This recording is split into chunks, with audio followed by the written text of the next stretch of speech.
ဝယ်ပြီးတော့မဝယ်ပြီးပါနဲ့တခါလေးပြောမယ်ဟုတ်တယ်ဟိုမီဒီယာတွေရှိနေဒီကနေတခါလေးလွှင့်ပြီးဘယ်လိုဒီစောက်ကားကိုခဏလေးနော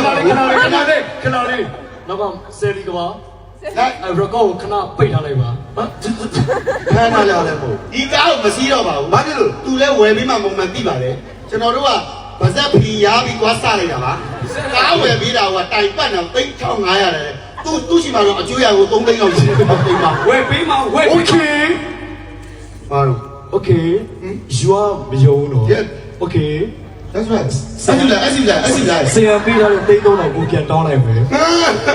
ဟိုပြောတာမထောင်တိတ်ထောင်တာသူတိတ်3000အကူဝယ်ပေးပြီမဲ့ဖန်တွေကဝယ်ပေးမှာဟုတ်လားအမလေးဘသူမှပေးမစီဘူးကိုပြိုအတွက်ကားတစ်စီးစီစဉ်ပေးထားပါတယ်ဘသူမှတင်လို့မရပါဘူး surprise ပါကိုပြိုတယောက်တည်းစီးရမှာပါဒါပေမဲ့ထိုင်စီးလို့တော့မရပါဘူးအစနဲ့လေးစီးရမှာပါအစင်းမြင်နောက်တစ်စီးပြီးရှိပါသေးတယ်ဒီမှာနှုတ်လေးတွေလှုပ်ထားပေးမယ်ရွှေရောင်လေးတွေလှုပ်ထားပေးမယ်တိုင်ကားလို့ပုံပြီးပြောပြလို့